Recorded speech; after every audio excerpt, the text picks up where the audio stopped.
और एक और बड़ी खबर आपको बता दें, बंसल न्यूज की खबर पर मुहर लगी है। दतिया उपचुनाव से जुड़ी बड़ी खबर, कांग्रेस ने प्रत्याशी का ऐलान कर दिया है। पूर्व विधायक घनश्याम सिंह को उम्मीदवार बनाया है कांग्रेस ने।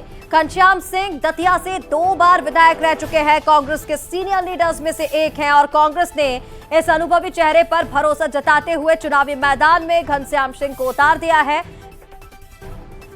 बीजेपी के आशुतोष तिवारी से सीधा मुकाबला घनश्याम सिंह का होने वाला है। और चलिए, हमारे सहयोगी उमेश पाराशर ने घनश्याम सिंह से खास बातचीत की है, सुनिए।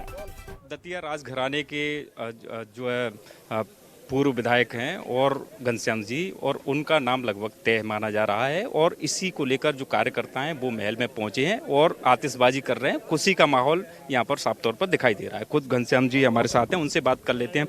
सर, थोड़ी देर का इंतजार है, क्या कहेंगे? हाँ बिल्कुल, मुझे पार्टी से इशारा तो मिल गया कि आपका तय हो गया है, लगभग शाम को घोषणा होगी। अब शाम मतलब तो कोई टाइम फिक्स होता नहीं है, शायद आज हो जाएगी घोषणा। क्या लग रहा है सर, क्या मुद्दे रहेंगे? मुद्दे यही रहेंगे कि दतिया में विकास रुक ना पाए और सही विकास हो, ऐसा विकास जिससे जनता को लाभ मिले।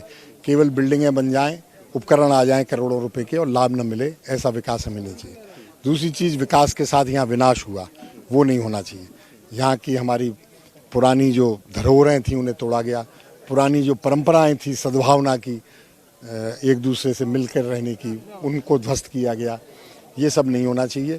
फिर से हमारी वो परंपराएं जीवित हों, जागृत हों कि हम एक दूसरे के विरोधी भी हों राजनीति में, लेकिन दुश्मनी न पालें, वैमनस्यता न पालें, राजनीति के आधार पर अवैध रूप से किसी का नुकसान न करें, किसी को जेल न भेजें, केस न रजिस्टर कराएं, संपत्ति पर दिक्कत न पैदा करें, उनके परिजनों को दूर दूर ट्रांसफ़र न करें। ये सारी अच्छी परंपराएं बननी चाहिए दतिया में, ये मेरा प्रयास रहेगा। घनश्याम जी, और दूसरी चीज़, सामाजिक सद्भाव भी होना चाहिए जो बिखरा है, चाहे वो धर्म के आधार पर हो, चाहे जाति के आधार पर हो, वो भी ख़त्म होना चाहिए। हम सबको एक रहना चाहिए। और जो लोगों के दिमागों को ब्रेन वॉश किया जा रहा है, जहर घोला जा रहा है जाति के नाम पे, धर्म के नाम पर, वो हमारे दतिया में कम से कम उसका असर हो। कौन घोल रहा है जहर? कौन ब्रेन वॉश घोल रही है? भारतीय जनता पार्टी धर्म के नाम पे घोल रही है। केवल धर्म, कोई भी बात हो, वो विकास की बात हो, किसानों की बात हो, वो कह देते हैं कि साहब पाकिस्तान में ये हो रहा है, पाकिस्तान इतना खराब, चीन इतना खराब, हमें उनसे लड़ना है। कोई भी बात हो, वो हिंदू मुस्लिम कह देते हैं कि हम देखो 3 तलाक खत्म कर दिया, हम यूसीसी ला रहे, यूजीसी ला रहे, क्या क्या ला रहे। हर बार कोई ना कोई, केवल उनने ये देख लिया कि हिंदू बहुमत में, जबरदस्त बहुमत में, तो इनका वोट हमें भावनात्मक आधार पर हम एक करके ले लें, तो हमें मेहनत न करनी पड़े, जनता के लिए काम न करना पड़े, जनता जन विरोधी नीतियां भी लागू करें तो जनता उस पर ध्यान न दे, केवल धर्म पे ध्यान दे। आप ये देखिए, सबसे बड़ी जो उनने आंखों में धूल झोंकी है भारत की 140 करोड़ जनता के ऊपर, जिस पे कोई पब्लिसिटी नहीं हो रही, कुछ नहीं हो रहा। राम जन्मभूमि का आपको याद होगा बहुत अच्छी तरह, वो कह रहे थे बाबरी मस्जिद तोड़ना इसलिए ज़रूरी है कि इसके बीच की सेंटर गुम्बद के बिल्कुल सेंटर में यहीं भगवान राम का जन्म हुआ था। इसका प्रूफ नहीं है, लेकिन आस्था है और आस्था उनने पैदा कर दी। सही बात भी है, आम लोगों को आस्था थी कि वहीं पैदा हुई है, इसलिए बाबरी मस्जिद हटा के मंदिर वहीं बनना चाहिए, गर्भगृह वहीं होना चाहिए, वहीं मूर्ति होनी चाहिए। कहा था या नहीं कहा था? आज बाबरी मस्जिद टूट गई, केस सुप्रीम कोर्ट से उनके पक्ष में गया, उनने 1 किलोमीटर दूर मंदिर बनाया। जानकारी है या नहीं है?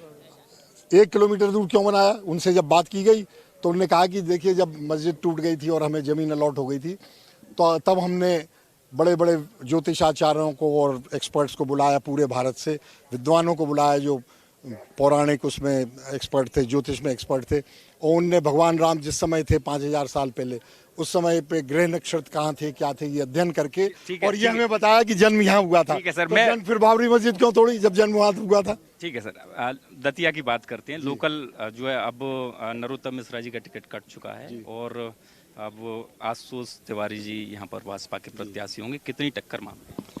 अब तो चुनाव एक तरफा हो गया। आशुतोष तिवारी जी मतलब शून्य, उनको तो एबीसी से शुरू करना पड़ेगा और टाइम इतना है नहीं, कार्यकर्ता उनके पास है नहीं, जनता नहीं जानती, भाजपा के कार्यकर्ता उन्हें नहीं जानते, कोई परिचित नहीं है। वो आरएसएस में रहे, बाहर रहे, उच्च स्तर पे उन्होंने काम किया, जमीनी स्तर पे दतिया विधानसभा में कभी काम नहीं किया, तो इसलिए अब तो टक्कर आसान हो गई। तो क्या लगता है कि जो भाजपा के कार्यकर्ताओं में जो टकराव देखने को मिल रहा है, उसका फायदा कांग्रेस को मिलेगा? बिल्कुल मिलेगा, बिल्कुल मिलेगा। जो व्यक्ति खुली सड़क पर 4-5 घंटे तक मोहन यादव मुर्दाबाद, भारतीय जनता पार्टी मुर्दाबाद और हेमंत खंडेलवाल मुर्दाबाद और तमाम नारे जो लगा चुके, उनने भाजपा हाईकमान भी मुर्दाबाद लगाया, केवल नाम नहीं लिया। जो 4-5 घंटे तक करेगा उसके बाद लठ खाएगा, आंसू गैस के गोले छोड़े जाएंगे और बंद कर दिया जाएगा, उसके ऊपर केस रजिस्टर कर दिया जाएगा। वो इतना आहत हो चुका है कि अब वो भाजपा को तो वोट देगा नहीं। दतिया में बीजेपी ने विकास